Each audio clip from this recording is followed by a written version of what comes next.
bakkan ci jàngoro yi dee leen aar seen bakkan ci jàngoro yi dee leen aar seen njaboot ci jàngoro yi dañoo bare feebaru sida tuberculose tétanos bilharziose parasitos dañoo bare te ngeen aar seen bakkan ci jàngoro yi. mbokk yi asalaamaaleykum mbégteex bànneex la ñuy am saa su jot di feggoog yéen fépp fu waay mën a nekk ci Walf TV rawatina si seen émission bile di wér-wérle li ko tax a jóg du lenn lu dul dimbali askan wi ñu feggu wala ñu faj yenn si ay jàngoro yoo xamante ne sonal na leen wala bëgg nañu ñu leen ci gindi saa su jot nag ñuy feggoog koo xamante ne xam-xamam day màcc jëm ca fànn boobu ngir dimbali ñi nga xamante ne ñoom ñoo di askan wi ne ku wér ak wérle moo mën a tal def leneen wala amal sa wàllub liggéey looloo tax seen émission wér-wérle li ni mel moom moo ko tax a jóg tey nag ñu am mbégteex bànneex feggoog ki nga xamante ne moo di Serigne Medoune Seye ñu gën ko xam ci borom tawfeex tey ñu fas yéene càmbar ñaari jàngoro fas yéene leen ko baaxee ak yan matuwaay ngeen mën a jël ngir fegg ko wala su la dalee naka ngay def itam ngir faj ko te lépp aju rek ci meññeef yoo xamante ne mi ngi am fii ci biir réewub Sénégal doo leen ko jéggaani fenn ngir mën a amal li nga xamante ne moo jëm si seen wàllub wérgu yaram du ñu def lu dul bàyyi sëñ Medoune Seye borom tawfeex mu nuyoog askan wi ba noppi ñu doog xuus ci li nga xamante ne moom moo ñu fi dajale sëñ Medoune asalaamaaleykum. waaleykum salaam wa rahmatullah soxna Awa ñu ngi lay delloo nuyu du nuyu jamono yoo xam ñu ngi àddoo képp koo xam ne yaa ngi jàkkaarloog seen chaîne Walfadjri TV di seen émission wér-wérle am mbégte ci jotaay bi yàgg nañ ko bëgg ñu bëri tam yàgg nañ ko bëgg mais tey la ko suñu borom dogal. waaye da xamal ni daal jàkkaarloo bi am nañ ci mbégte. du nuyu nag ñi nga xam ne jamono yi xam ne ñu ngi àdduna ñuy safoo rawtu nag suñu waajur bu jigéen ba nekk ca Thiès ñu koy wax soxna Ramatulaay Sok suñu waajur bu góor Cheikh Mouhamadou Fadel Sey ca Touba ak ñëpp rek du nuyu ñëpp bàyyiwuñu kenn buñ jiitalee ñaar ñooy rek mel na ni nuyu nañ ñëpp. macha allah mbégteeg bànneex lay doon itam ma feggoog yow ci plateau bi ci wér-wérle ci Walf TV ñëpp ñi nga xamante ne ñoom ñoo safoo leeru jamono yàkkamti woon nañu itam jotaay bi ñu lay sargal bu baax di la tatagal itam di la jox li nga xamante ne moom di sa wàccuwaay tey ñu fas yéene waxtaanee ñaar ci ay jàngoro yoo xamante ne dafa doon jàngoro yu lëmbee li nga xamante ne moom moo di àdduna si sépp sax laa mën a wax waaye nit ñi dinañu am kersa wax jàngoro ji nga xamante ne moom moo nekk ci ñoom ñu mel ni yow suñ ci waxee addu ci ñu mën a jokkoo ak moom ngir ut ci li nga xamante ne moom moo di saafara ci loo xamante ne itam day lamboo ak lii di sutura tey jàngoro yooyu bokk na ci stérilité maanaam koo xamante ne dafa tële ci jët li nga xamante ne moom moo du ëmb di ëmb ak imbi kon mu doon jafe-jafe ci moom beneen ponk bi itam di jëm ci wàllum ñi nga xamante ne mooy góor ñi wàcc lal ngir gën ko rafetal gën ko ñag-ñagal moo tax ñu koy li ni mel waaye tur yi itam bëri na waaye dañuy njëkkee ci benn bi mu di wàllu stérilité maanaam ñi nga xamante ne mënuñoo ëmb di imbi tey bëri na ci Sénégal ñoo xamante ne ñi ngi jànkoonteek li ni mel même suñu joteewul ci yéen dinañ ñu woo ñun ñi nga xamante ne ñoom ñooy def wàllu wér-gu-yaram di ñu laaj ci fan la ñu mën a dem ngir saafara li ni mel moo tax ñu mën a xayma ne bëri na tey jàngoro jooju sëñ Medoune lan moo koy indi ci doomu aadama. waaw d'abord fi nga tàmbalee ci stérilité bi ma bëggoon ko yaatal tuuti. ndax stérilité baatu tubaab la. waaw boo xam ne day wax ni man dama jàpp sax baat boobu dafa xaw a diis. ndax stérilité boo ko doon tekk mooy koo xamante ni mënta am doom te du am doom maanaam kooku dañ ko condamné. moo tax damay gën a bëgg baat bi ñuy wax hypofertilité maanaam koo xam ni ay chance am pour am doom. wàññeeku na ndax yenn jafe-jafe yi tax yi nekk ci moom ci ku góor ki wala ci ku jigéen ki wala yenn saa yi ci ñoom ñaar ñëpp am na it lu ñuy wax infertilité damay bañ ñu di ko jaar ndax infertilité nag jigéen lay dal mooy jigéen joo xam ne mënut a ëmb bi weesu 3 weer ñu ni ki dafa am infertilité mais ki nga xam ne dafa am jafe-jafe am doom ci góor ak ci ku jigéen moom la ñuy wax hypofertilité li ko indi nag wala li ko mën a indi bari na benn ci ku góor ak ci ku jigéen ndax doom dafa am ay sart yi tax mu am nee naa la doom chaque jour cotisation la entre góor ak jigéen ku ne am loo war a cotiser ku jigéen ki cotiser nen ñu koy wax ovule ku góor ki cotiser li ñuy wax spermatozoïde donc il faut que mu am daje wallax njaanu ku góor ki ak nenu ku jigéen ki bis ñu daje pour mën a am nen boobu ñuy wax œuf fécondé doom doo ci mun sax ba mu nekk embryon yu mel noonu kon ku nekk li nga war a cotiser dafa am nag ay sart yu muy jaar ku jigéen ki dafa am bu juddoo rek déjà ci jigéen dafa am cër yu ñuy wax ovaire mu am ci ñaar yooyu ñooy defar li nga xam ne mooy ovule waaye ñoom bu juddoo rek ovaire bu ne day am 200 junni nen yu ndaw yoo xam ni dañ leen a defar waaye ñoraguñu bu dee ba am 11 12 13 ans ba nga xamante ni bopp bi ci li ñuy wax hypophyse bi commencé na defar ndox moomu ñuy wax hormone follicule sexuel ak li ñuy wax hormone lutéal di mën a agir ci ovaire yi di créer li ñuy wax oestrogène progestérone système la bu xaw a yaatu mais ku ma dañ nekk ci tënk bu ko defee weer bu jot benn nen ñor benn bu ovaire bi aaye weer bi beneen weer bi keneen ki nen donc ovaire boobu bu fekkee am na jafe-jafe ku jigéen ki mën na am jafe-jafe am doom waaye nag nen itam bu ñu ko defee dafa am fu muy jaar yoon bi muy jaar ñu ko wax ay trompe de Fallope bi bu fekkee trompe dafa fatt ak yu mel noonu mu bouché mën na indi jafe-jafe waaye tamit dafa am tamit lu ne ci biiram li ñuy wax endomètre maanaam ci butudu njurukaay bi tubaab di ko wax utérus olof di ko wax butudu njurukaay boo déggee baatu endomètre mètre bi baatu grec la mooy tekki métra mooy tudd utérus maanaam endomètre mooy li ci biir butudu njurukaay bi léegi nag endomètre boobu nag bu fekkee ba tey am na ñu koy wax mycose utérine bu fekkee dafa am jafe-jafe am yenn yu ci am ci ay feebar lu mel endométriose yu mel noonu mën na indi jafe-jafe ba ku jigéen ki mën a am jafe-jafe am doom waaye itam yenn saa itam lu mel ni li ñuy wax myomètre bi tam mooy muscle utérin bi mooy sidit bi nga xam ne moo jàpp ci bëtu njurukaay bi bu amee yenn jafe-jafe yu mel ni fibrome yi muy myome yi mën na indi jafe-jafe ci am doom waaye nag du myome yëpp ñooy indi jafe-jafe mais yenn ci mën na ko indi waaye itam soxna si tam bu amee ñuy wax déséquilibre hormonal mën na ko indi ñuy wax kyste de l'ovaire ba nga xam ne ovaire bi fonctionnement bi mën na am jafe ñu wax kyste fonctionnel de l'ovaire mais am na yeneen nag yoo xam ne dañu kyste organique nekkul ci fonctionnement bi maanaam ci doxalin bi waaye ci jëmmi ovaire bi fa la jafe-jafe bi amee pour wax ne ni la kon li mën a indi ci jigéen mu am jafe-jafe am doom bari na ci góor gi tamit noonu ci góor ki moom it day am ay jafe-jafe lu jëm ci testicules yi cellule de Leydig yi tube séminifère yi fi ñu defaree xam ni fa lañ defaree wallax njaan yi bu fekkee fa am na fa problème mën na indi jafe-jafe varicocèle yi mën na indi problème ectopie testiculaire yi mën na indi problème orsite tuberculaire mën na fa maanaam yoon yi muy jaar muy donj yi épididyme bi testicule vésicule séminale prostate bi yooyu nga xam ne daf ci bokk ci canal déférent yooyu bu amee jafe-jafe itam ku góor ki mën na am jafe-jafe waaye tamit ci sécrétion itam ci hypophyse bi hormone folliculaire ba tey ak hormone lutéale bi ci sécrétion androgène muy testostérone yooyu itam bu ci amee benn bu am jafe-jafe mën na indil ku góor ki mu am jafe-jafe ci wallax njaanam ba nga xam ni spermatozoïde yi mu waroon génne dana am jafe-jafe ba ci li ñuy wax pH bi mi potentiel hydrogène itam bu amee jafe-jafe ci ku góor gi mën na ko indi ba sax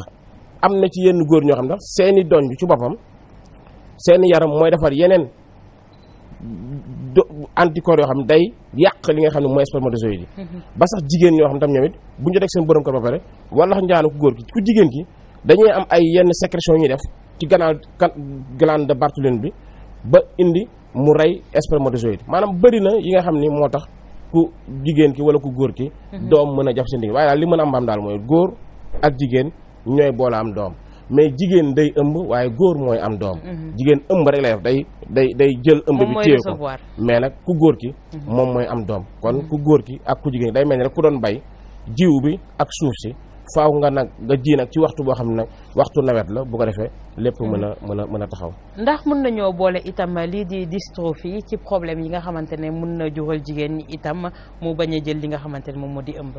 waaw dystrophie ovarien yi dafa bokk rek ci kyste fonctionnel yi ak kyste organique yi maanaam même kii la sew la rek mais dystrophie ovarien ba tey mooy wax ne rek ki am kyste mooy ovaire yi dafa dystrophié maanaam fi nen bi di génnee dafa mel lu ci olof bu ko def lu mel ay tut ba nga xam day empêcher ovule bi mu génn na mu war a génnee bu ko defee mën na moom la ñuy wax dystrophie ovarien nga xam ne moom loolu dystrophie ovarien foo gis moom déséquilibre hormonal moo koy indi xam nga jigéen ki dafa am ay ndox yu muy defar pour mën a nen maanaam ci première phase bi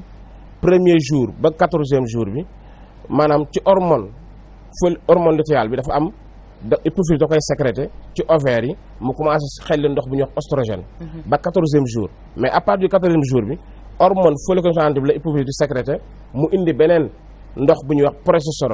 progestérone boobu nag bu fekkee la mu ñëw dafa tuuti par rapport ak oestrogène bi dafa am déséquilibre hormonal loolu muy indi dystrophie ovaire yooyu ngi gis foo gis jigéen bu am dystrophie ovaire rek xamal ni am na dysfonctionnement am na déséquilibre par rapport ci rapport hormone oestrogène progestérone hormone folliculo-stimulante hormone lutéale loolu mooy indi li nga xam mooy dystrophie yooyu moom problème hormonal la. ndax ci fànn boobu ni nga ko énuméré léegi ci nga xamante ne moom mooy gàllankoor ku jigéen ki comme mooy gàllankoor ku góor ki mais lu ci ëpp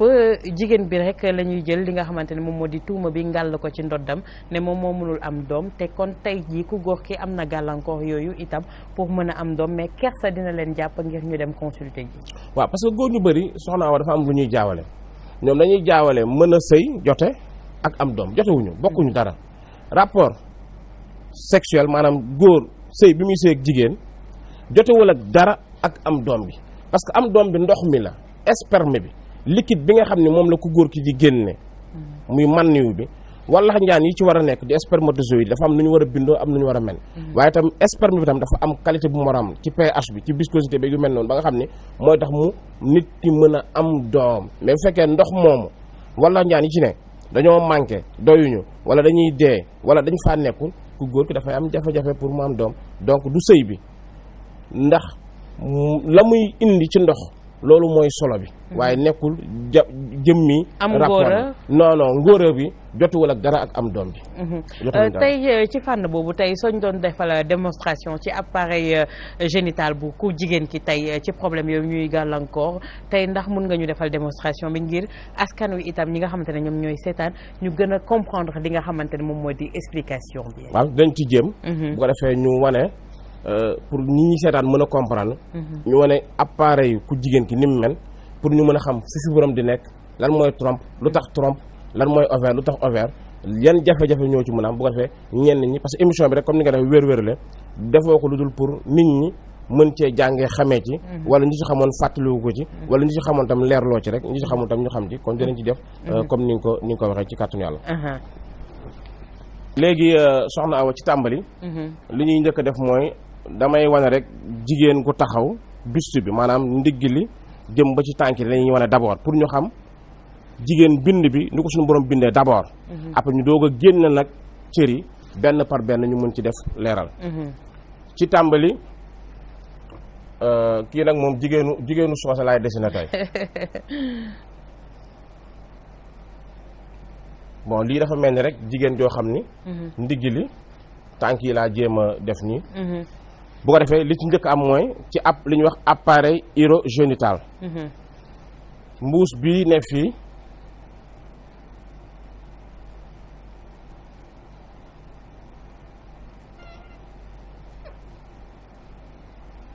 lii ma dessiné nii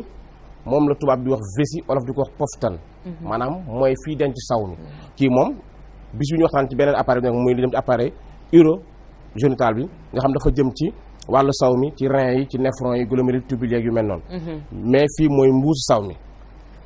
fii la saw mi di génne ci ku jigéen ki bon ñu def ni lii mooy vessie bi ñu ñëw ci bu tur njurukaay bi nag li ñuy wax utérus bi moom dafa lalu xaw a tëdd tuuti ci kaw paftan bi moo da ngay jigéen ëmb ba toll ci weeram duy mëntee sawam ndax fu buti njurukaay bi nekkal doom ba day dem ba day toog compressé ci li nga xam moom mooy mbuus saw bi bututu njurukaay bi bu jigéen nii la mel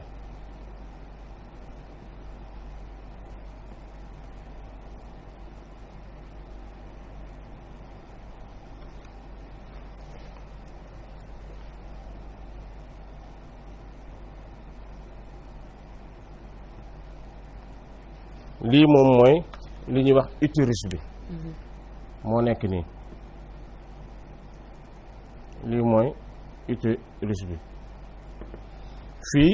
bu dee dafay sëy fii lay sëye fii moom fii la saw mi di génne lii ma def fii moom mooy li ñuy wax côlon bi moo jëm ci wàllu appareil digestif bi nga xam ne wàllu dem àll yi moom mooy génne fii lii mooy anus bi rectum beeg yu mel noonu fii mooy yaxu ndigg bi colonne vertébrale bi nga xam ne fanweeri yax ak ñett lay def muy vertèbre yi vertèbre dorsale yeeg vertèbre lombaire yu mel noonu ba nga xam ne ba ci coccyx beeg yu mel noonu fii mooy yaxu diggu gannaaw gi léegi ci ku jigéen gi nag lii mooy utérus mais dafa am lu ñuy wax trompe bi moo nekk nii lii mooy ovaire bi ovaire bi sànq li nga wax ci dystrophie bi kii mooy ki nga xam ne moom mooy yor wàllu nen bi maanaam ci tënk d'abord bu ñu doon xool jigéen moom nii la bindoo boo gisee léegi appareil bii nag nga xam ne moo jëm ci wàllu am doom muy appareil reproduction bi moom laa lay jéem a indil nag fii pour ñu comprendre nag jigéen lan la ngay dégg ci problème mu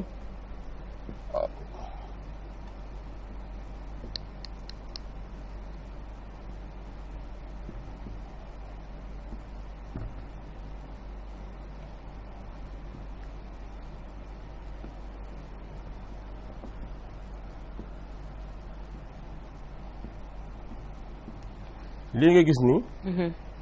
boo xoolee nag jigéen wàllu côté fu muy amee doom ci wàllu bërëbu sëyukaayam yooyu nii la mel lii nga gis ni moom lii ma def en rouge utérus bi nga xam ne moom laa la waxoon fii moom moo nekk nii mais lii lalu ci kawam lii moom la ñuy wax endomètre bi moom laa def nii ci rouge bi mooy muqueuse utérine bi nga xam ne pour jigéen di ëmb yi moo def ay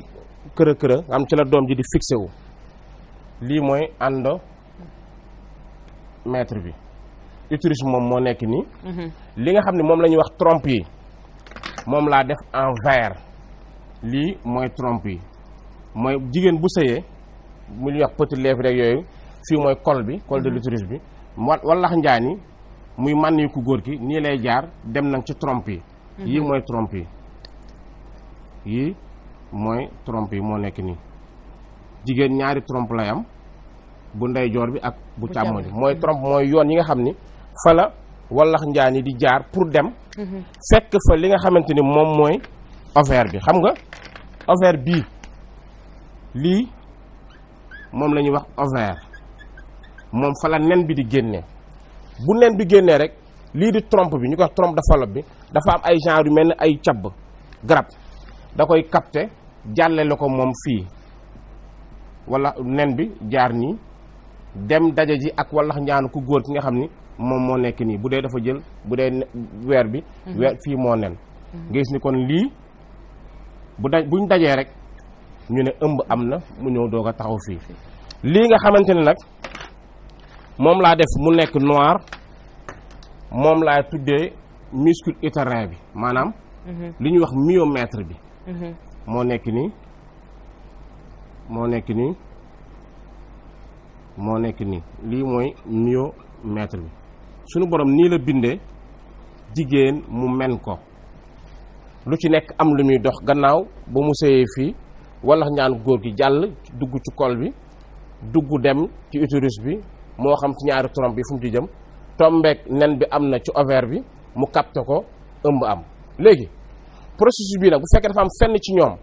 fu am gàllankoor rek ëmb dafay jafe benn bu doon trompe yi dafa bouché fii mooy dafa fatt ñëw na ba fii fatt na fi nen bi ovaire bi nen na ko bi mu nenee nen baa ngi nii déplacé wu na ñëw na ba fii mais fii fatt na du am fu mu jaar wallax njaanu ku góor ki moom it ba mu ñëwee dem na dox na ñëw na ba fii waaye moom it dafay taxaw fii kon am na lu leen baare ñoom ñaar kon trompe bu bouché day tax rencontre bi war a am muy wallax njaan bii nga xam ni spermatozoïde góor nii la mel ak nenu ku jigéen kii duñu daje te pour doom am il faut que wallax njaan muy spermatozoïde ak ovule bu daje donc kii bu amee ku jigéen kii du mën a am doom bu fekkee nag beneen trompe bi bouché wul beneen weer bu fekkee bii moo nen aha mën na am doom ndax boobaa daje bi mën na ne mais jigéen ñu bëri nag ñaari trompe yëpp la ñuy leen di wax ni dafa bouché muy trompe dafa bu ko defee kii pour mu am doom il faut que nga nettoyer fattar ñi trompe yu bouché yi bu ko defee ñaari walax njaan bi ak nen bi. en général lan moo leen di faral di bouché noonu. leen faral di bouché bari na benn infection mën na ko def moo tax jigéen ñi war nañ di mën a xool seen bopp bu baax yenn infection yi lu ñuy wax cervicite yi. nga xam ni wala vaginite yi wala métrite yi métrite ak cervicite c'est la même chose nga xam ni infection yooyu mën na dem indi ba jafe-jafe mu indi mu bouché trompe yi moo tax infection bu ko jigéen amee na gaaw mu di ko faj muy EST muy MST bu mu ci mën nekk rek nañ gaaw di ko faj parce que yooyu bokk na ci yi nga xam ne dana indi li nga xam ne mooy ki waaye tamit jigéen boo xam ne dafa toog lu yàgg tamit sëyut amul borom kër loolu yàgg-yàgg boobu mën na indi trompe yu bouché moo tax kon jigéen il faut que ci biir waxtaan dañuy waxtaan yoo xam ne bu ko jigéen di def prévention la ba tax moom du am trompe yu mën a bouché kon benn muy trompe yu bouché mën na indi jafe-jafe soxna Awa waaye ba tey ci ovaire bii bu fekkee moom ni muy nen bi mu war a nen na mu ko war a nenee baaxul maanaam na muy doxalee liggéeyam boo dee ñu ne kyste fonctionnel mooy fonctionnement bi doxalin bi moo am jafe-jafe ba nen bi ni mu waroon a génnee du ko génnee nen bi du baax bu ko def même bu nen bi ñëwee bu dajeeg walax njaan bi sax nen bi baaxul kon ëmbu daam parce que nen bi nag laata muy dajeeg walax njaan bi dafa war a fekk mu baax ba noppi mais fii bu fekkee ni ki dafa am problème kyste ovaire nen bi dafay am jafe-jafe moo tax seeni règle sax day am déséquilibre maanaam dañu am ay soit ay retard wala ay règles yoo xam dafay rapproché trop ba tey ci ovaire bi ba tey ci li nga xam ni moo jëm ci fibrome yi boo déggee fibrome ñaari baat la fibre ak homme maanaam néoplasie dafa am ci baat bi médecine yoo xam ni boo déggee kàllaama bi da lay wax ni am na lu sax jëm ci beneen cër néoplasie rek muy néoformation moo tax ngay dégg ay ostéome ngay dégg ay sarcome ngay dégg ay adénome homme boobu da lay wax ne rek am na benn mbir moo xamante ni ci benn cër bu mu doon sax na fa te waru faa sax fibrome bii nag ba tey mooy myome parce que baatu myome bi mi ngi jóge ci baatu myomètre maanaam cër bii nga xam ne mooy myomètre muy muscle utérin ne woon naa la mètre myomètre mètre en grec mooy mètre di tekki utérus donc muscle utérus bi bu fekkee dafa am yu ci sax li ñuy wax fibrome maanaam day am yu ciy sax mën na saxee fii mën na saxee fii mën na saxee fii fii yëpp fu mu ci mën a sax dafa bari moo da ngay dégg fibrome sous-séreux interstitiel sous-muqueux nga ciy dégg yu bari parce que da lay wax ni zone bi mu sax ak fu mu nekkee léegi en fonction fu mu nekkee nag fa lay obstacle bi dem mën na nekk foo xam ni dana empêcher spermatozoïde bi di jàll parfois mu am mais parfois tam mu nekk foo xam ne day compresse utérus ba nga xam ni même bu jigéen gi ëmboon place bi doom ji waroon nekk du am espace boo xam ne fa la mën a développer waaye moom fibrome bi tamit bokk na ci li nga xam ne indi na mën na indi cause d'hypofertilité waaye nekkul ni rek jigéen gi am na fibrome rek mënut a am doom déedéet jigéen mën na am fibrome ba pare di ëmb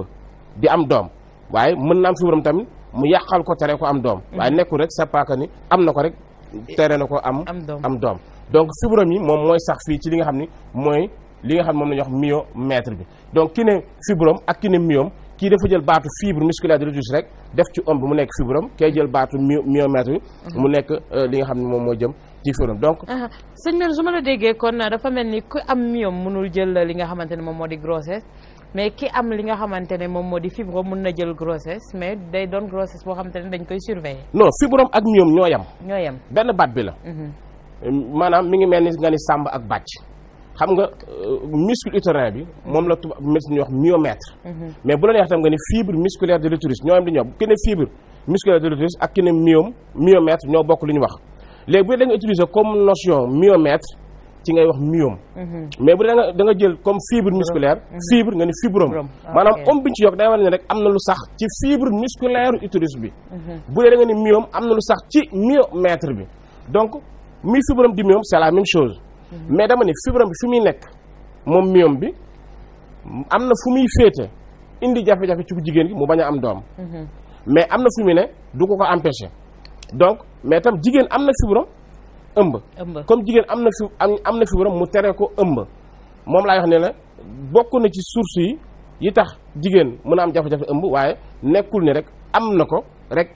du ëmb mais li gën mooy dindi ko mais nag saa yoo ko nit ko opéré nag dafay ñëwaat ndax moom ki lay opéré bu nekkee ni moom day dagg lii rek day lelli lii lay lelli bu lellee bàyyi na fa reen ba te olof mooy ne lu fa lu jiw ba jeexul jógu fa garab boo ko gore day sëqaat moo tax bu yàggaatee tuuti mu sëqaat mu ne la opéré woon naa fibrome defoon naa li ñuy wax myomectomie waaye kat dafa dellu si waat donc fibrome kon opéré ko ci ni muy toll yenn yi baax na mais boo ko opéré ba pare nga fexe tam bu tee yenn garab yoo xam ne dana jël restant bi des mu dindi ko sinon dafay ñëwaat même fekkee nekkul loo xam ni dafa rëy yenn kii traitement yi mën na la si dimbali mais bu dee dafa ngand trop mën nga fexe ba ñu opéré la mu dañ li des après nga nettoyé ko mais am na ci yenn fibrome yoo xam ne jigéen mën na ko am sax ba pare uti ëmb mën a ëmb ci tënk daal yii bokk na ci yi nga xam ne mooy yii bloqué ba jigéen mën a am jafe-jafe pour am doom ak ci li nga xam tam mooy yenn infection yi lu mel ni MST lu mel ni li ñuy wax syphilis yi muy gonocoque yi nga xam ni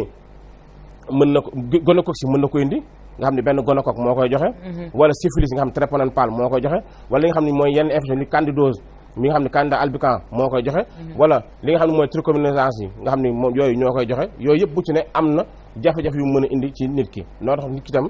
jigéen nga nay xool boppam ci wàllu infection ba nga xam ne yenn jafe-jafe yi du ko am ci parce que infection yi mën na indi jafe-jafe jigéen mu bañ a am doom ci tënk daal bëri na li nga xam ni moo tax jigéen mën a bañ a am doom waaye tam daal li ëpp solo mooy hormones yi na réguler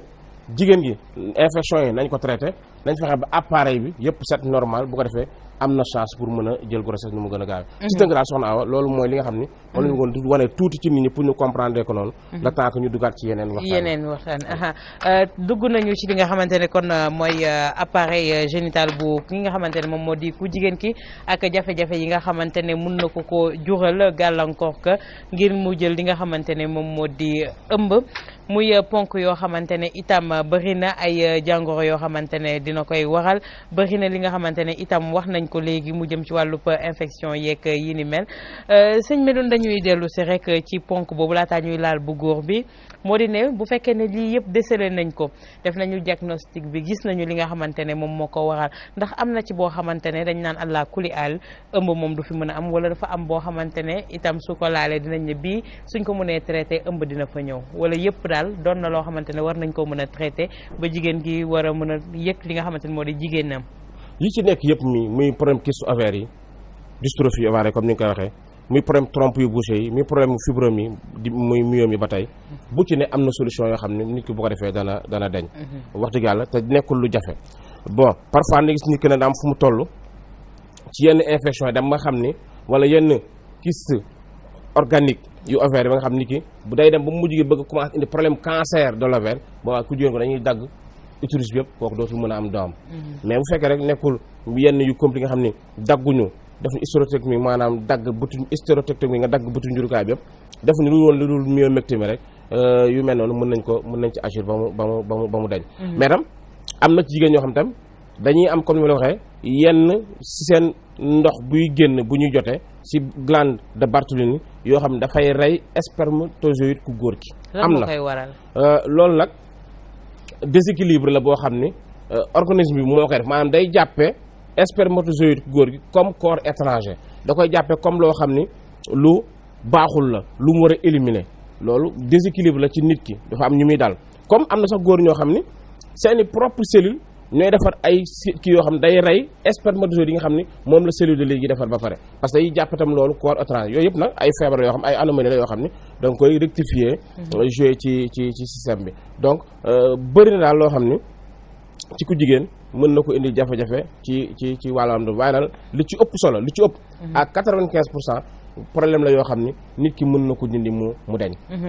à votre niveau tey si seen wàllum fajin ndax war ngeen mën a faj li ni mel ba nit ki gis ci boppam ca fànn boobu te du soxla li nga xamante ne moo jëm ci wàllu kër docteur jëm ci wàllu opération yeeg yi ni mel du jeex xam nga nee naa la kër docteur ak kër sunu bu dee ñu sunu kër xaw ma nu ñu koy tuddee xëy na ñenn ñi sax ñu woowee dolli toor ñoo bon on sait pas mais dama lay wax ne rek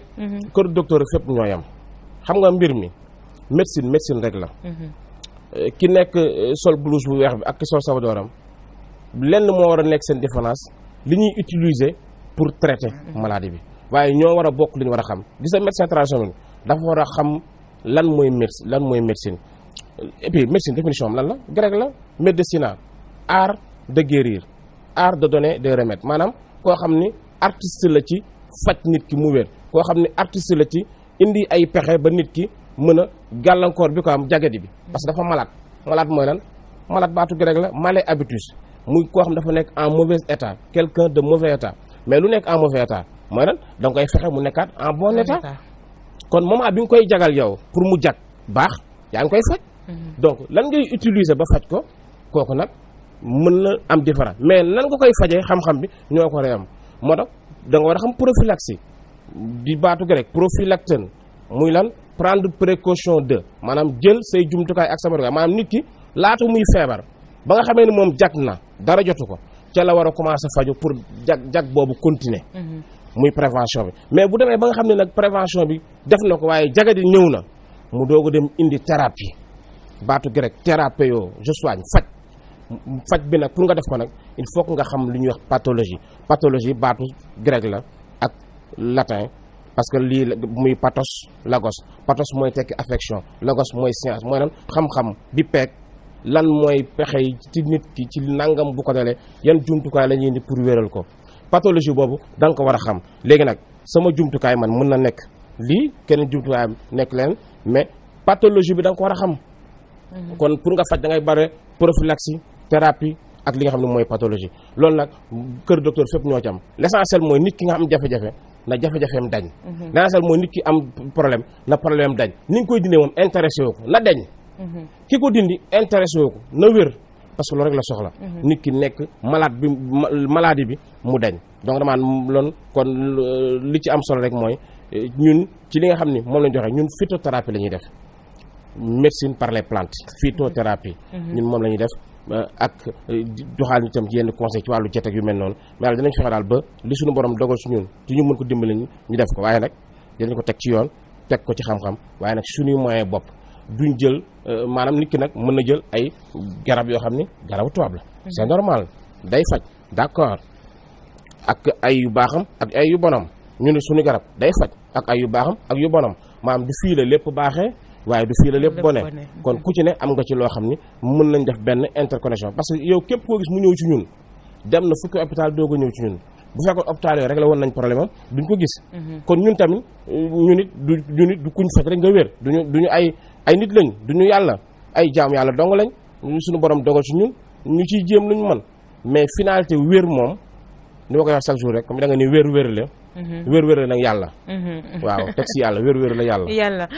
ci point boobu yaakaar naa ne leer na itam te dina baax askan wi itam di gën a gindeeku ci fànn yooyu rawatina ci saa su nekk li ñuy dégg ci wàllu phytothérapie wala médecine traditionnelle en général mais yaakaar naa ne bii c'est clair explication bi nga xamante ne tey joxe nga ko pour nit ñi bañ ci am benn ñaawteef ci wàllub xalaat ak yi ni mel gëm ne mën na wéeral et du jural li nga xamante ne moom moo di gàllankoor ci fànn boobu kon tey ci wàllu stérilité am na yenn matuwaay yoo xamante ne war nañ koo mën a jël ci phytothérapie bi ngir mën a wéeral fànn boobu waaw du jeex luñ ci jot ci ay nit kenn xamu nu mu toll lu ñu yàlla dimbali ñu am ay jafe-jafe am doom ñu faj bañ am doom xamu nuñ toll bu doon fu ñu faj rek doom jooju ñu jël ko teg suñu wet kon fii dañuy findil ay doom yu bari waaye ñun nekkuñu di def wax ba pare indi ay këyit fii wala jël benn nit teg non nit ñi ñu ngi seen bopp de bouche à oreille le message passe soxlawuñu pour indi këyit pour ne la xoolal kii ñoo ko faj lii wala indi benn doom xoolal kii ñoo ko may def doom non parce que ñun dañ jàpp ni ñi ñuy faj ñëpp yàlla dimbali ñuy wér dañ jàpp ni du ñun yàlla suñu borom la moom la neex ñun dañ yor jumtukaay dañuy sabalu rek waaye wér gi suñu borom moo ko yor kon ñun duñ ci dañuy lu ñëw rek dañ koy dellawaat borom bi subhanahu wa taala xam ne yàlla moo dogal loolu parce que fi ñu toll nii buñ la indilee kenn koo xam ne am na doom indi la koo xam ne wér na war nañ fa te tam indi la koo xamante ni faj nañ ko te wérul ndax wax dëgg yàlla tam am na ñoo xam ne faj nañ leen te wéruñu parce que duñu yàlla ñun yoruñu monopole guérison dañuy faj mais la moyenne li ci ëpp ñu ngi wér waaye nag bu su ma demoon bay indi nag ñu wér danaa fexe tam xool ñi wérul woon ñu indi bu ko defee ñii saaga ma ñii ne ma jërëjëf kon yoruñu wér jumtukaay lañ yor def suñu kéemtalaay kattan waaye képp ku ñuy waxal waxuñu la pour nax la wala pour da déet dañ lay wax pour dimbali la waaye nag ak ndimbalu suñu borom waaye nag yàlla mi ñuy dimbali ci loolu nag wax dëgg yàlla am nañ moyen bu baax nag xam-xam fu nekk la féete ndax tey di ngeen a liggéey ak ñi nga xamante ne ñoom ñoo di kër docteur yi des fois ñoom suñu tëlee ci malade yebal leen wala des fois yéen soo leen gisee malade boo xamante ne kër docteur la war a dem ngeen yebal ko foofu. man nag wax dëgg yàlla mosuma yebal kenn ci kër docteur man ku ñëw maay jéem la ma man am na ay docteur yu ñëw ci man di wax ma faj leen dañuy rang yenn saa yi ñu may leen duñu rang waaye man nag docteur tiimaguma man mii bi ma juddoo ba léegi docteur néewaguma maa faj kii su ma bëggee su ma amee damay feebar comme ñëpp nag waaye bu ma daralee nag ma ñaan suñu borom am nu ma def comme ñëpp may def ñëpp moo wér mais feebar woon fi feebar tax man daal maa ngi sant suñu borom docteur yi wax dëgg yàlla ñi ngi seen liggéey ay jàmbar lañ fonk nañ leen nawloo na leen waaye ñoom it nañ ñu nawloo waxuma nag ñi nga xam ni dañuy def leneen lu dul médecine parce que suñu liggéey bi ñu ne daf ci am ñoo xam ni dañ ci dugg waaye duñu ko boo waxee médecine traditionnelle ah ñooñu déedéet médecine traditionnelle lu baax la mi ngi fi xam-xam la am na ñu ko mën ci Sénégal di ko def di ko teg ci yoon am na fi waaye nag li ci nekk gerte gu yàqu moo ëpp nag ñooñu nag ñoom ñooy bu ñu xool ñooñu waaye tam ñun tam nu ñu amee ñun ñoo xam ne ay truand lañ ci médecine ba am na ay truand yu fa ne truand moom fépp la am du ci métier mi ci jikkoy doomu aadama bi la mais médecine traditionnelle lu baax la te nag ñoom liñ tële yëpp ci ñun lañ jëm si te ñun ne ñoom ñii ñëw si ñun ñu si bëri ñi ngi wér suñu borom dogal na loolu waaye nag lépp rek te borom bi rek tax duñ ci gis suñu bopp mukk léegi ñu dellu si wàcce ci li nga xamante ne moo jëm ci appareil génital ku góor ki wax nga sànq problème yi nga xamante ne ñu ngi koy jànkonteel si seeni wàllu wallax jaan la jafe-jafe bi di féete am na ñoo xamante ne wallax jaan bi du am doole ngir mën a àgg fa mu war a àgg ca soxna sax wala wallax jaan ba feebar lépp mi ngi dooree nag ci fi nga xamante ne moom moo di bourse yi ñu ñëwaat kon ci point boobu nga définiral ko itam askan wi ñu ngi na gis point boobu ci li nga xamante ne moom moo di góor yi maanaam daal fu jigéen bi woppee ci yenn point yi góor gi itam woppee na fa ci yenn point yi sànq expliqué nga itam ne li nga xamante ne moo di stérilité ci góor yemoowul ak li nga xamante ne moo di ngóoraam déedéet jotewuñ dara te boo gisee ñaari couple boo xam ne dañ toog am jafe-jafe am doom téeméeri couple yoo jël 45% yi ci góor ñi ñoo feebar 55% yi jigéen ñi mais fi Sénégal góor ñi ñoom dañoo yab jigéen ñi rek lu ñëw ku jigéen ki mooy dem rendez-vous mooy faju bu defee nag 5 ans 6 ans ba 10 ans sonn ku góor ki doog a dem seeti bu seetee fekk am na feeg muy faju fekkee toll na ci ménopause du amati jigéen ñi la ñuy indexé ñoom la ñuy xas juróo fi defoo fi nangam fekk yu ci ëpp ku góor ki la mi ngi toog na nem doom ñaar ñoo koy am góor ak jigéen du jigéen du góor ñaar la c'est un ensemble kon bu ku jigéen ki boo sëyee ñaari at amuloo doom yow àndal ak sa soxna ngeen dem fu la sax xam-xamam doy mbiram doy rek nga dem nga jox ko sa bopp mu boole leen ñaar ñëpp saytu leen yow ku góor ki ñu xool ku jigéen ki ñu xool ko fexe ba li tax ngeen am doom ñu def ci jumtukaay mu ànd ak nag dogal yàlla parce que nag doom yàllaa koy joxe kon nañ ci bàyyi xel. bokkul ci contrat sëy. bokkul ci contrat. ñu ñëw kon ci appareil génital masculin bi ñu wan askan wi itam fan la mbiri di sooxee ca fànn boobu ak matuwaay yi ñu ci mën a jël itam ñu ngi wax ci jigéen ñi wàllu infection waaye góor ñi itam wàllu infection dina leen jural li ni mel. waaw góor ñi parce que infection moom bu ko góor amee jigéen am na ko bu ko jigéen amee wàllu na ko góor parce que couple la te ñoom ñaar ñëpp ci fu nekk ci lay yàqee. kon fii tam dinañ jamaat tableau bi ñu indi ci wàllu appareil génital ku góor ki pour nit ñi mën a xam tamit fu ci ne fan moo ci mën a am problème après tam ñu indiwaat ci ay yeneen leeral bu dee ci ku góor ki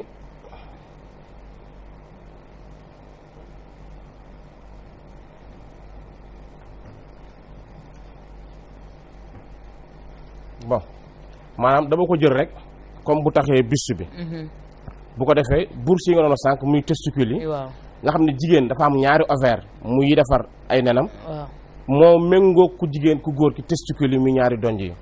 man na damay jël góor gu taxaw wane wet rek nga xam ne kon donj bi dafa mel ni mooy nekk ni tubaab di ko wax testicule fu mu doon su ma ko waxee ci olof ñu ne kii li mu wax rëy na dafa mel ni olof moom baaxul tubaab moo baax su ma nee testicule kenn du wax dara su ma koon ci olof gaa yi taf seen nopp te pourtant nag olof moo gën tubaab ñu baal ma ci loolu léegi kii mooy donj bi ba tey ci ku góor ki tamit dañu wax appareil urogénital mbuusu saw mi moom ku góor ki déjà moo nekk nii vessie bi olof di ko wax poftan góor nag bu sëyee fi man ñoom di jaar ak fi sawam di jaar dafa am fu ñu bokke muy ci urètre bi donc vessie bi mbuus saw bi nii lay def maanaam fii la saw mi di jaar ku góor ki saw ko léegi donj yii mooy defar li nga xam ne mooy wallax njaan mi spermatozoïde yi ci doon dafa am benn mbuus bu ñuy wax épididyme moo nekk fii maanaam bu cellule da lay liggéey ci tube séminifère yi fi ñu defaree wallax njaan yi ndax wallax njaan dafa am processus yu muy def pour cër yi defar ko dina defar 72 jours la koy defar ci 72 jours yooyu ay étape lay jaar maanaam day nekk lu ñuy wax spermatogonie mooy wallax njaan bi gën a tuuti ci liir bu ñuy wax wallax njaan bi spermatogonie la ko tubaab bi tuddee après def lu ñuy wax spermatocyte primaire def lu ñuy wax spermatocyte secondaire doog a soppeeku nekk spermatide primaire nekk spermatide secondaire doog a nekk spermatozoïde maanaam foofu ci moment boobu ci li ñuy jëlee nag gènes yi chromosome X dem fee chromosome XY dem fële fekk woon chromosome yi nga xam ni mooy yu jigéen muy 23 paires muy 46 chromosome loolu moom bis bu ñuy wax ci wàllu yeneen di jëm ci cellules yi danañ ko fa mën leeral bu ko defee nag bu ko defee nag da koy jaarale ci conduite yi muy canal déférent yi nga xam da ko ciy jaarale moom bu ñëwee ba fii dafa am lu ñuy wax vésicule séminale moom suukar lay defar boo xam ni bu wallax njaan ndax wallax njaan bu ñu ko defaree fii dafa am milieu bu mu soxla dafa soxla nekk foo xam ni du dee waaye du dund day def nekk au repos dafay nekk foo xam ni day nekk genre hibernation lay nekk foofu nga xam ne bu génnee jaar nii kii moo koy jox fructose bi tax moom mu mën a sawar dindi ko acidité parce que fii dafa acide boo suñu borom jël donju ko góor wàcc ko ci suuf ndax acidité boobu moom la ñuy wàññi ak lan tàngoor bi ndax cellules yi ak spermatozoïdes bëgguñu tàngoor moo tax testicule lay nekk 34 degré lay nekk ba 35 degré mais température yaramu doomu aadama moom dafay nekk 37 degré ci yoon léegi mu ñëw jaar nii nag léegi bu jaaree nii nag day ñëw nag jaar ci li nga xam ni mooy fii nag la prostate bi nekk prostate bi moo nekk nii bu ko defee moom mu jaar nii conduite bii nag jóge ci vessie bi ñoom ñaar ñu ànd ni bu ko defee mu def nii nga xam ni wala ndox mi tamit mànn bi day jóge fii rek jaar ci li nga xam ni mooy canal urètre bi léegi fii fu ci jafe-jafe am maanaam donj bi moo nekk nii canal bi moo nekk nii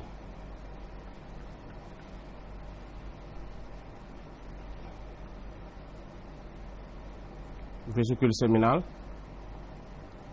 prostate bi dafa am benn ndox bu mu ciy xelli mooy tax ndox moom du far tayra tax prostate bi moom moo koy defar bu ko defee man bi tamit doo ko jaar nii léegi tam ci ku góor ki bu fekkee donj bii am na ci góor ñoo xam ne seen donj bi du wàcc day yéeg ci kaw li ñuy wax ectopie testiculaire moo dama far woon safa jigéen bu amee doom bu góor liir nay xool donj yi ndegam wàcc na parce que bu demee ba yenn âge yu sa wàccut kooku dootul mën am doom boo ko defee testicules yi ñoom bu fekkee ku góor ki dafa am lu ñuy wax varicocèle maanaam donj bii dafa soxla deret pour dund ndax cër boo gis ci doomu aadama dafa soxla deret bu deret bu ñëwee veine bi moo ko war a delloo veine boobu nag bu fekkee ni moom dafa dilaté wu maanaam dafa dilaté wu doo ko dem deret bi dafay taaju fii wala deret bi avancé ba yéeg tuuti wàccaat def benn ñuy wax valse bu ko defee lii day tax nag parce que fii spermatozoïdes yi bu ñu nekkee ci tube séminifère yi li ñuy génn ci gaz carbonique dafa bari dañ ci dégager lu bari bu fekkee nag retour bi veineuse bi baaxul deret bi fa taaju loolu da leen day yokk seen asphyxie gaz carbonique daf fay des te loolu baaxul ci ñoom bu ko defee ku góor kii mën na am jafe-jafe am doom ndax varicocèle boobu bu dee ci hôpital moom dañ lay opérer par voie inguinale wala par voie abdominale kiiwaat affaire mu xëcc mais nit yu bëri bu ñu leen opéré ba pare mën nañoo bañ a régler problème bi ndax dina def problème bi ñu amoon ci sperme bi moo xam oligosperme lañu amoon wala nécrosperme wala aténosperme mën na ko bañ a régler ba tey parce que nekkul opéré nga varicocèle rek li nga doon régler dañ na déet mën ngaa opéré varicocèle ba pare te mal bi amoon fii du deñ teg si nag le plus grave mooy góor gu opéré varicocèle 5 ans yi stop di nga am jafe-jafe dysfonctionnement érectile maanaam di nga néew doole sa wàllu sëy ndax góor bu sàkkaraam jógee deret bu tëjoo veine bii mooy fermé wu bañ a nangu retour bi mooy bloqué wu tëju def li ñuy wax vasoconstriction pour deret bañ a dëpp pour érection mën fa continuer ne le temps que góor gi sëy ba noppi veine bi nag boo ko laalee nag léegi boo nekkee ak sa soxna boo dem ci moom rek veine bi day bàyyiwaat deret bi mu jàll da ngay perdre érection bi moo tax dysfonctionnement yu bëri fukki góor yu def opération varicocèle boo leen laajee après quelque temps après rek am nañ problème dysfonctionnement am nañ problème faiblesse donc opérer varicocèle moom ci góor moom mooy yaa ngi koy lor te am na traitement yoo xam boo ko defee rek fexe ba sang bi di affluer normalement rek retour veineuse bi baax rek du am benn jafe-jafe kon varicocèle bokk na ci cause yi mais man waxuma nit ñi ñu di ko opérer am nañ beneen moyen bu dul opération boobu bu ko defee moom it lii mën na ni problème oligospermie azoospermie actinospermie yu mel noonu parce que góor bu sëyee walax njaan yi muy génne gën ngaa néew dafa war a mat 20 millions ci yoon sax 70 millions la mais jamono mbir day gën jafe di dem ba ne léegi minimum 20 millions ndax lu tax loolu parce que spermatozoïde yi nenu ko jigéen ki dafa am lu ko wër lu ñuy wax corona radiata ay genre pepp la yu def nii ñoo wër neenu ko jigéen ki pour ku góor ki nag wala njaanam mën ko bënn day mel ni vinaigre ñu ko def ci nen mu nooyal ko dafa am benn ndox bu ñuy tufli ñoom spermatozoïdes yi ñu ko wax hyaluronidase moom la ñuy sotti ñoom dañuy sotti rek di sotti bu ko defee tuflit bi bu ci bëree mu nooy kenn dugg mu bloqué ko waat bu fekkee nit ki dafa am moins de 20 millions hyaluronidase boobu nga xam ne moo leen di may ñu mën a percer nen bi du ñu am doole percer ko dañuy ñëw ak nombre inférieur bu ñëwee nen bi duñu ko mën a percer danañ ñëw sax ba accolé wu ci nenu ku jigéen gi mais duñ ko mën a percer ba ku góor kooku tam day am jafe-jafe pour mën a am doom. mais tey lan mooy indi itam lii di sperme bi itam di néew doole des fois pour mën a àgg. waaw xam nga léegi bu fekkee ni moom la ñuy wax asténosperme maanaam sperme yoo xam ni spermatozoïdes yoo xam dañu sonn leen di sonal mën nañ sonn fii d'abord ci épididyme bi bu fekkee ni dafa am infection dafa am lu ñuy wax épididymite muy inflammation ci épididyme bi mën na indi jafe-jafe spermatozoïde maanaam condition yi ñu nekkee woon ci testicule yi ci tube séminifère yooyu mën na indi jafe-jafe ba nga xam ne ñoom dañuy loof dañuy sonn wante tamit fii ñuy jaar passage bi vésicule séminale bi fructose bi muy joxe bu fekkee tam baaxul mën na indi loolu bu fekkee te tamit nit ki li ñuy wax pH xam nga maniw bi dafa war a far waaye warul far trop viscosité bi waaye pH bi ñuy wax potentiel hydronium maanaam lépp loo gis muy liddeeku rek dafa am benn cafta xorom bu ci war a ne ak benn saf-saf weex-weex bu ci war a ne bu fekkee dafa saf xorom ba mu ëpp wala mu weex ba mu ëpp dafay loofloo spermatozoïde yi bu fekkee tam dafa far bu ëpp wala njaan ni normalement ndox mu tax moom da leen di may ñu barastiku ci pour dem maanaam liquide la boo xam day leen di permettre ñu mel ni escalier ci moom mais bu dee far trop day daal di nekk col ci ñoom bu ñuy dem da leen di téye bu ñu forcé lu yàgg rek dañuy sonn mi ngi mel ni rek kuy dox ci ban ak kuy dox ci suuf ni bokkuñu waaye tam bu ndoxee trop tamit seen déplacement du baax ndax mobilité bi du baax ndax ndox mu ratax bu ndoxe bi rataxul duñu mën parce que ratax bi duñ ko am ñoom it duñu mën déplacer ñaan ñoo ñëpp ku ci ne day paccax ba sonn rek après du mën dem day am asthénie maanaam day sonn ñu ne ci dafa am asthénie te lu ci ëpp day sonn après mu dee wala ñëpp da gis dañuy am asthénie am ba pare nécro wala asténonécrosperme bi nga xam moom mooy waral loolu loolu lu ci ëpp tam mën na nekk ci liquide spermatique bi muy sperme bi mën na nekk ci pH bi mën na nekk ci viscosité bi waaye tam am na tamit yenn góor ñoo xam comme ni ma waxee sànq rek seen cellule day defar loo xam day rey seen i propre spermatozoïde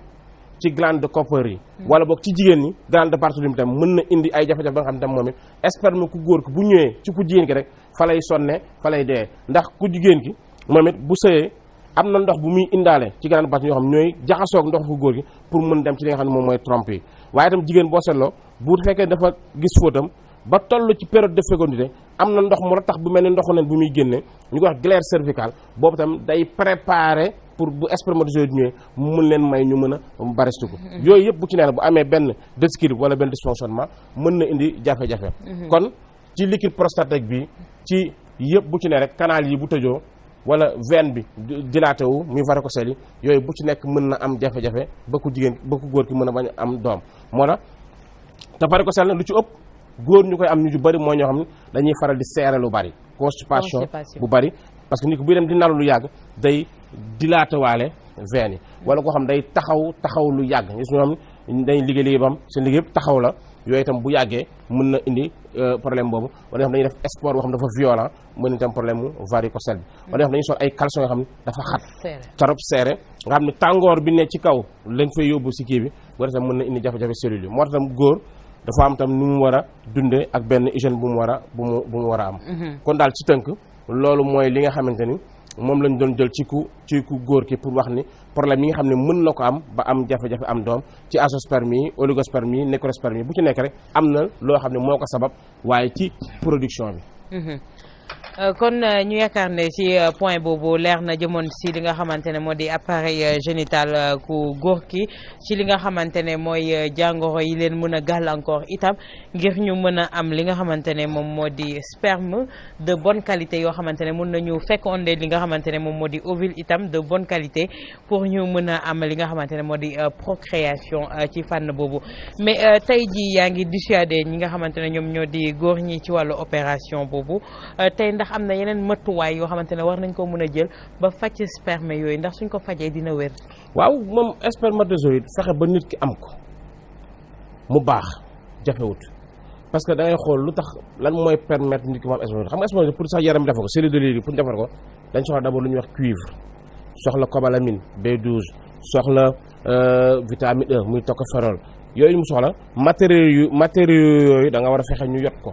waaye da nga war a fexe tam ba cellules yi muy cellule de Leydig tamit ñu am cawarte di defar waaye da nga fexe tam ba tube somnifère fi ñu koy defaree ak ci interstitiels yi nga xam ni fa la testostérone bi ñëw di ajurer yooyu yëpp genre togg la rek boo ko tegee ci yoon li may fa di wax 1 plus 1 égale 1/2 ci lépp boo ko defee mu jaaroon lu yomb la faj man yu ko góor ba mu am wallax njaan yu doy moo gën a bokk na ci li gën a yomb ci faj da ngay topp nag processus bi bañ a yàkkamti nekkul loo xam da nga koy jox garab tey mu wér tey déedéet dèjà nee naa la spermatozoïde pour benn vague bi pare il te faut 72 jours la yaram bi di def pour defar ko donc kon processus la boo xam ni kat góor gi ci dundam ba muy am 13 ans ba muy am yenn âge yi chaque fois dafa am processus boo xam moom lay def boo fexee ba loolu lépp yoon yi baax atmosphère bi baax conditions yi normal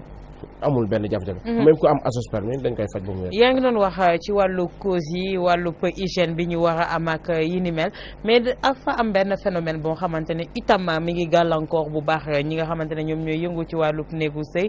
ndax ngir yokk cawarte seen borom kër ak yi ni mel dañuy jëfandikoo ay aphrodisiaque te mu bëri ay façon ak ay defin yoo xamante ne li ci am ci produit chimique macha allah dafa bëri lool ndax li ni mel itam mënul bokk ci cause li nga xamante ne moom moo di stérilité boobu. xam nga sax aphrodisiaque waxuma la cause stérilité mais li mu gënee ni sax stérilité moo ci gën a tuuti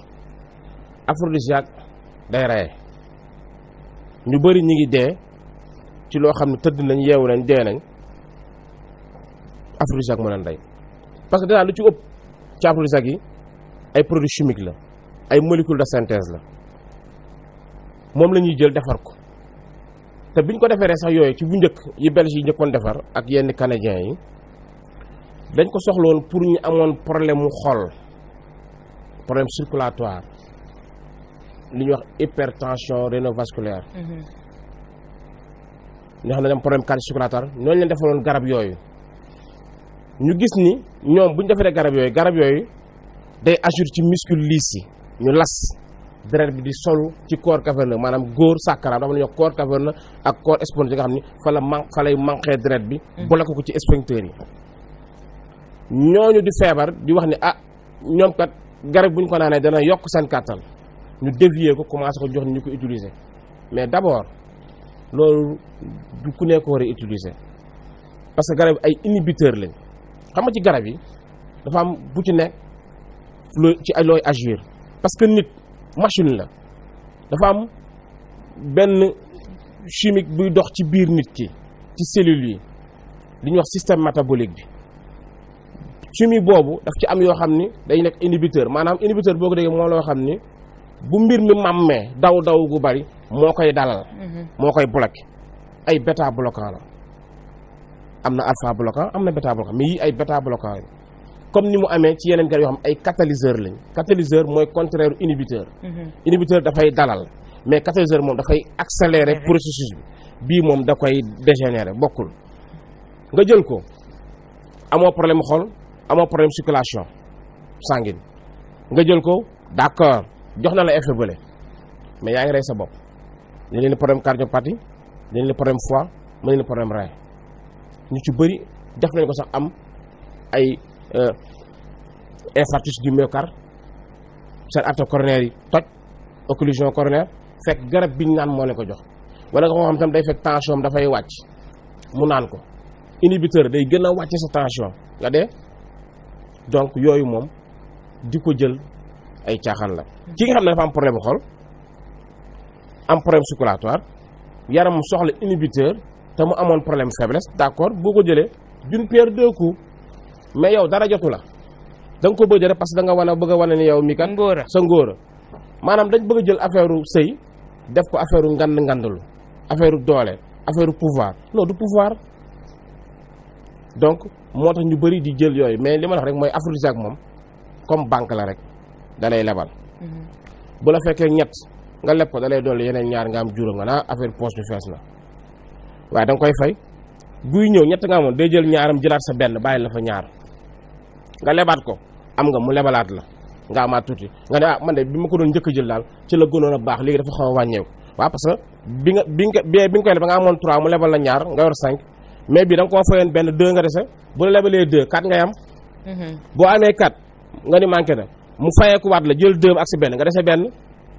am nga loo faye nga lebaat ko 2 mu jox la nga am 3 nga ne ba tey dafa wàññeeku da ngay dem ba mu jugee léegi amatoo dara 0 nga am nga leb ko mu lebal la 2 voilà jël naa ko de mais ça va pas tuuti rek mu fayu buy fayu nag sa la fa newoon te mirage bi moom lay far jël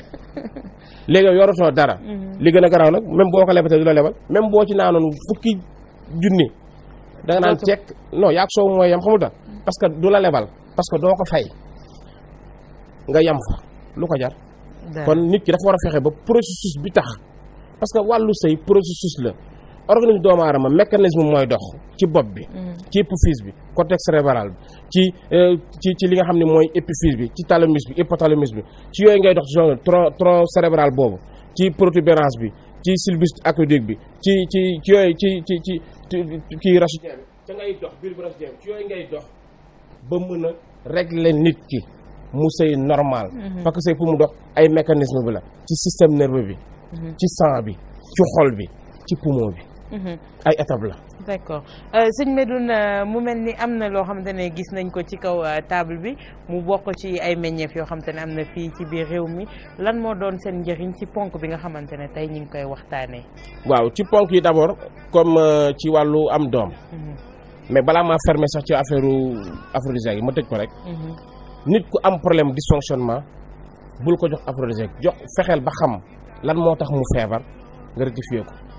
gisoo bu góor di sëy xam nga nit ki buy nooyi minute bu ne 16 respiration lay def par minute mais buy sëy def 60 respiration kon nga xam ne kon oxygénation bi da ko soxla foofu. xol bi buy daw nit ki par minute 80 battements lay def par minute mais nit ki buy sëy day def 180 battements kon nga xam ne kon am na lu tax ci système nerveux bi ni muy fonctionner war nga xam lu tax lan moo war a affluer ci caverne bi war nga ko xam sang bi ni mu war a mel war nga ko xam kon da nga war a fexe xam kii li tax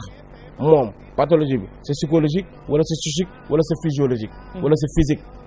ñeenti pàcc la nga def ci balance nga xam ne kat kii lii moo tax mu am jafe-jafe ci wàllu sëy nga agir foofu mu réglé wu xam naa bis bu ñu waxtaan ci wàllu sëy dinañ ci gën a indi ay leeral. ci kii baax na ci góor ñi nga xam ne dañu am problème mu oligospermie mais reen bi laa wax supplément moom la ñuy wax Brassica oleracea. li supplément la. supplément la mais reen bi lañ soxla woon moo tax mu indi ko. reen bi waxuma ñam beeg yooyu. mais reenu supplément bi nit ki bu koy infuser ci góor. dina ko dimbali tamit parce que dafa bëri sax vitamine B12 ñu cobalamine bi nga xam dafa bokk ci li tax góor ki mën a am spermatozoïde yu baax. kii na ko nit ki di góor ki di jël ni Brassica oleracea bi. da koy infuser rek ci ndox mu tàng mais reen bi. waxuma ñam bi parce que ñam bi lii leneen lay dox. parce que dafa riche en cellulose baax na ci ay affaire colopathie yu mel noonu mais ci wàllu mooy li nga xam moo jëm fertilité reen bi lañ soxla moom Brassica oleracea bi. kii ba tey moom la ñuy wax Petroselinum hortense.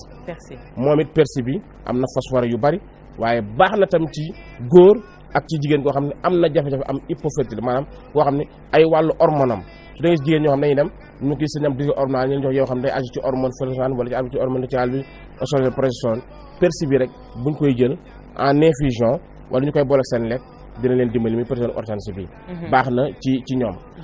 pour jigéen ñi nga xam dañuy éviter dañoo dama leen di conseil pour bu ñu bañee am dem ba toll ci yenn âge am cancer de l'utérus du col de l'utérus bisaab bu weex bii ñu koy wax hibiscus safdarifa nañ koy baxal ci ndox mu tàng 3 litres pour ñetti poignées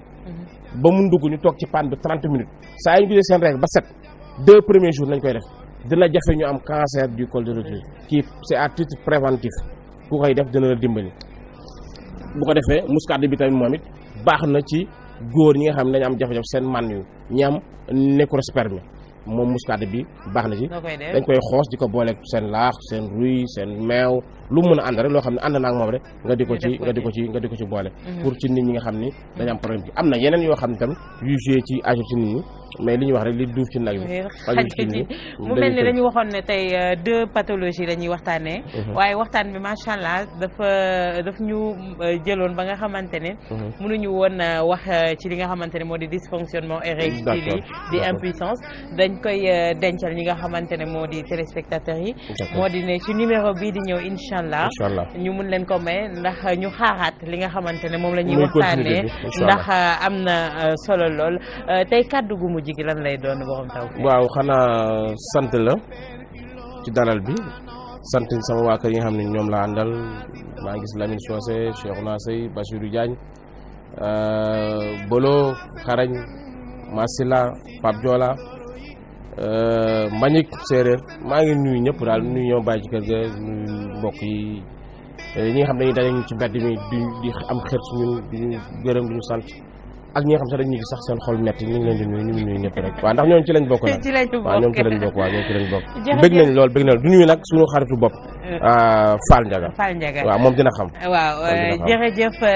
sëñ Medoune Seye borom Tawfekh mu doon collaboration boo xamante ne dañu naan mi ngi doog a tàmbali te ñaanuñu yàlla mu yem fi ñu koy jaajëfal bu baax ci xam-xam gi nga xamante ne jagleel na ko askan wi ñu koy jox dig daje ci beneen numéro li nga xamante ne moom moo di weer weerle waaye di jaajëfal équipe technique yi nga xamante ne moom la àndaloon boobaak léegi mu di Cheikh Tidiane Ndiaye ma koy jaajëfal bu baax a baax Kormouni Aydara ñu koy jaajëfal dig daje yéen askan wi